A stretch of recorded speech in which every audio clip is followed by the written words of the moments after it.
নমস্কার, আমি doctor Manojendra Narayan Bhattacharya, consultant ENT head and neck surgeon. আজকে যে বিষয় নিয়ে আমরা আলোচনা করব সেটা হচ্ছে গলার সামনে এই জায়গায় একটা গ্ল্যান্ড থাকে। আপনাদের আগের ভিডিওগুলোতে আমরা বলেছিলাম, ওটা নিয়ে আমরা ডিসকাস করেছিলাম। প্রজাপতির মতন দেখতে হয়, শ্বাসনালীর দুধারে থাকে, শ্বাসনালীর সামনে দিয়ে থাকে। এটাকে বলা হয় থাইরয়েড গ্ল্যান্ড। থাইরয়েড গ্ল্যান্ড নিয়ে তো আমরা নানাবিধ আলোচনা আগেও করেছি। থাইরয়েডের অসুখ বিসুখ নিয়ে আমরা অনেকবার আলোচনাও করেছি, কিন্তু যেটা নিয়ে আজকে স্পেসিফিক আমরা যেটা নিয়ে আলোচনা করব সেটা হলো থাইরয়েডের গ্ল্যান্ডের অপারেশন কখন দরকার হয়, কখন অপারেশন থাইরয়েডের আমরা করি। দেখুন, থাইরয়েডের এক শ্রেণীর ডাক্তারবাবুরা আছেন যারা থাইরয়েডের হরমোন নিয়ে চিকিৎসা করেন। তার মানে থাইরয়েড থেকে যে রসটা বেরোয় সেই রসটা নানাবিধ কারণের কম বেশিও হতে পারে। তখন এই যে মেডিকেল ট্রিটমেন্ট যারা করেন, যেটা থাইরয়েডের রসটা কিংবা থাইরয়েড হরমোন যেটাকে বলা হয় তার লেভেলটাকে ঠিক করা হয়, সেই ডাক্তারবাবুদের আমরা বলে থাকি এন্ডোক্রিনোলজিস্ট। এই এন্ডোক্রিনোলজিস্টরা শরীরের নানাবিধ হরমোন নিয়ে কাজকর্ম করেন, যেরকম থাইরয়েডের হরমোন নিয়ে করেন, ডায়াবেটিসের মানে ইনসুলিন এইসব নিয়ে করেন। তো এন্ডোক্রিনোলজিস্টরা এরকম হরমোন নিয়ে যারা কাজকর্ম করেন। আমরা যারা ENT head and neck surgeon তারা কিন্তু থাইরয়েডের গঠনমূলক সমস্যা যখন হয়, যেটাতে কিনা সার্জারির দরকার হয়, তখন কিন্তু আমরা থাইরয়েড নিয়ে কাজকর্ম করি। তো আজকে থাইরয়েডের অপারেশন কখন দরকার হয়? থাইরয়েডের অপারেশন দরকার হয় নানাবিধ কারণে। আমরা প্রথমে ভাগ করে নিই যে একটা হলো ক্যান্সারের জন্য থাইরয়েডের অপারেশনের দরকার হয়, আর একটা কিন্তু কিছু কিছু নন ক্যান্সার মানে ক্যান্সার নয় কিন্তু নন ক্যান্সার কিছু কিছু কারণ আছে যার জন্য থাইরয়েডের অপারেশনের দরকার হতে পারে। এবার থাইরয়েডের থেকে আমরা নন ক্যান্সার নিয়ে প্রথমে কথা বলে নিই। থাইরয়েড থেকে যে হরমোন বেরোয় সেই হরমোনটা আমাদের শরীরের নানাবিধ কাজে লাগে।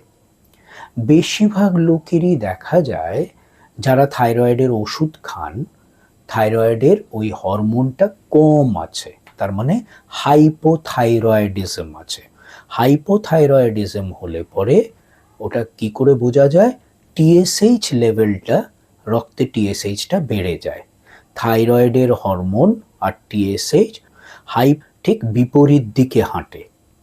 থাইরয়েডের হরমোন যদি খুব বেড়ে যায় টিএসএইচ কমে যাবে, থাইরয়েডের হরমোন যদি খুব কমে যায় রক্তে তাহলে টিএসএইচ বেড়ে যাবে। তো থাইরয়েডের হরমোন কমে গেলে পরে আমরা তাদেরকে বাইরের থেকে কিছু ওষুধপত্র আমরা দিয়ে থাকি, যেগুলো কিনা ওই থাইরয়েডের হরমোনই এক একটি কোম্পানি এক একটা নামে বিক্রি করে, কিন্তু ওই থাইরয়েডের হরমোন দেওয়া হয়, সেটা সকালে খালি পেটে খেতে হয় এবং এইটা খাওয়াতে যাতে কিনা রক্তে থাইরয়েডের হরমোনটা ঠিকঠাক থাকে, বজায় থাকে, মেনটেন থাকে। কারণ থাইরয়েডের হরমোন ভীষণভাবে আমাদের দরকার। এই যে হাইপোথাইরয়েডিজম কিংবা থাইরয়েডের হরমোন যদি খুব কমে যায় শরীরে, তাহলে পরে নানাবিধ জিনিস হয়। তার মধ্যে হচ্ছিল ওজন বাড়তে থাকে, চামড়াটা ওই যে সতেজ ভাবটা চলে যেতে থাকে, এক্সিমেটাস কন্ডিশন হয়, স্বরের পরিবর্তন হতে থাকে, চুল উঠে যেতে থাকে, অল্পতেই ঠান্ডা লাগতে থাকে, তার কথা বলার ভঙ্গি আস্তে আস্তে খুব স্লো হতে থাকে, চিন্তা ভাবনা স্লো হতে থাকে, নানাবিধ সমস্যা হয়। তো ওই রকমই থাইরয়েডের হরমোন যদি রক্তে খুব বেশি বাড়তে থাকে, যেটাকে হাইপার থাইরয়েডিজম বলা হয়, তো তার থেকে একটা সময় যখন খুব বেড়ে গেল সেটাকে আমরা থাইরোটক্সিকোসিস বলি। থাইরোটক্সিকোসিস হলে পরে নানাবিধ সমস্যা হয়। পালস রেট প্রচণ্ড বেড়ে যায়, বুকের মানে হার্টের পাম্পিং রেটটা অনেক বেড়ে যায়, প্রচণ্ড গরম সবসময় লাগতে থাকে, চোখগুলো বড় বড় প্রপটোসিস হতে থাকে, এরকম নানাবিধ সমস্যা হতে থাকে। তো আমাদের অনেক সময় এই ওষুধপত্র দিয়ে ওটাকে আমরা আবার থাইরয়েডের হরমোনটাকে জায়গা মতন এনে দিই। কিন্তু দেখা যায় যে এই ওষুধটা যদি বন্ধ করে দেওয়া হয় আবার থাইরয়েডের হরমোনটা বেড়ে যেতে থাকে। তো এইটার তো একটা জায়গায় তো নিরাময়, একটা জায়গায় তো পার্মানেন্ট সলিউশনের দরকার হয়। তো সেই সব ক্ষেত্রে অনেক রকমভাবে তখন থাইরয়েডের কাজ করাটাকে বন্ধ করে দেওয়া হয়। এই থাইরয়েডের কাজ করাটাকে বন্ধ করার মধ্যে একটা হচ্ছে হলো থাইরয়েডটাকে অ্যাবলেট করে দেওয়া। তার মানে কি, থাইরয়েডটা রইলো কিন্তু ওকে মেরে ফেলা হলো, ওর কাজ করার ক্ষমতাটাকে বন্ধ করে দেওয়া হলো। সেটা ওষুধ দ্বারা করে দেওয়া যায়, সেটা এন্ডোক্রিনোলজিস্টরা করেন। আবার এক এক সময় কি হয় না, এই থাইরয়েডটাকে পুরোটা অপারেশন করে বাদ দিয়ে দেওয়া হয়। তাহলে থাইরোটক্সিকোসিস যদি হয়, যেখানে থাইরয়েডের যে রসটা সেটা প্রচণ্ড পরিমাণে বেশি পরিমাণে বেরোচ্ছে, সেই ক্ষেত্রে প্রথমে কিছু ওষুধ দিয়ে থাইরয়েডের হরমোনের লেভেলটা ঠিক করার পরে আমরা একটা অপারেশনের কথা চিন্তা করতে পারি। তাহলে এই ক্ষেত্রে অপারেশন হতে পারে। এটা গেল একটা। আবার কিছু কিছু ক্ষেত্রে দেখা যায় যে বিনাইন কিংবা নন ক্যান্সার, ক্যান্সার হয়নি, টিউমার হয়েছে থাইরয়েডের মধ্যে। সেই টিউমার যদি এমনভাবে থাকে যেটা দেখতে কসমেটিক্যালি দেখতে খারাপ লাগছে, এটা একটা হতে পারে। কিংবা এই টিউমারটা আস্তে আস্তে এতটাই বড় হচ্ছে যে শুতে গেলে শ্বাসনালী কিংবা তার পেছনেই আছে খাদ্যনালী, শ্বাসনালী শুতে গেলেই শ্বাসনালীতে চাপ ফেলছে, কিংবা খাদ্যনালীতেও খাওয়ার সময় খাবারটা ঠিক যাচ্ছে না, তাতে চাপ ফেলছে। তাহলে এইসব ক্ষেত্রেও আমরা কিন্তু ওই যতটা পার্ট এই থাইরয়েড টিউমারটা হয়ে আছে সেটাকে আমরা বাদ দিয়ে দিই পেশেন্টকে রিলিফ দেওয়ার জন্য।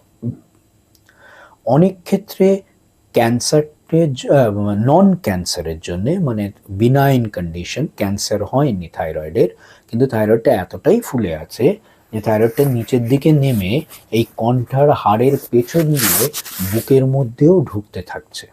এটা হয় রেট্রোস্টার্নাল আমরা বলি এক্সটেনশন। সেই জায়গাটাতে তা যদি হয় তাহলে পরে ওইখানে যে ধমনীগুলো আছে ওটার উপরে চাপ ফেলছে, সেই জায়গাটাতেও কিন্তু আমরা ওই থাইরয়েডটাকে বের করে ফেলি। তাহলে এইগুলো আমরা যেগুলো আলোচনা করছি এগুলো কিন্তু নন ক্যান্সার, ক্যান্সার হয়নি কিন্তু থাইরয়েডের, তাও কিন্তু অপারেশনের প্রয়োজন হচ্ছে।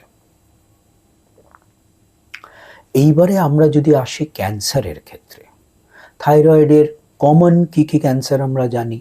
প্যাপিলারি ক্যান্সার আছে, ফলিকুলার ক্যান্সার আছে, মেডালারি ক্যান্সার আছে, তারপরে তো অ্যানাপ্লাস্টিক আছেই, কিন্তু সবচেয়ে কমন হচ্ছে হলো প্যাপিলারি, তারপরে হচ্ছে হলো ফলিকুলার ক্যান্সার অফ থাইরয়েড। তো এই ক্যান্সারগুলো যদি হয়, এটার সাইজের কোনো ডিপেন্ড করে না। ক্যান্সারটি হলেই প্রথম জিনিস যেটা করতে হয়, পুরো থাইরয়েডটাকে বাদ দিয়ে দিতে হয়। শরীরে যেন থাইরয়েডের যে কোষ কোথাও যেন না থাকে। এবং তারপরে নানাবিধ নিয়ম আছে, যে থাইরয়েডটাকে বের করে দেওয়ার পরে কিছুদিন পরে আমরা দেখি রেডিও আয়োডিন একটা স্ক্যান করা হয়, স্ক্যান করে দেখা হয় যে আর কোথাও থাইরয়েডের কোষ কিছু রইল কিনা। যদি কোষ থাকে তাহলে ওই আয়োডিন, রেডিও আয়োডিন খাইয়ে নিয়ে ওই কোষগুলোকে মেরে ফেলা হয়, এটাতেই ট্রিটমেন্ট কমপ্লিট হয়। তার মধ্যে যদি প্যাপিলারি ক্যান্সার হয় তাহলে আমরা থাইরয়েড পুরোটা বাদ দেওয়ার সাথে সাথে ওই দিককার যে লিম্ফ নোডস আছে, কিছু গ্ল্যান্ডের মতন জিনিস আছে যেটা থাইরয়েডের সঙ্গে কানেক্টেড থাকে, সেগুলোকেও আমরা একসাথে বাদ দিয়ে দিই অপারেশন করার সময়। এটা প্যাপিলারির ক্ষেত্রে।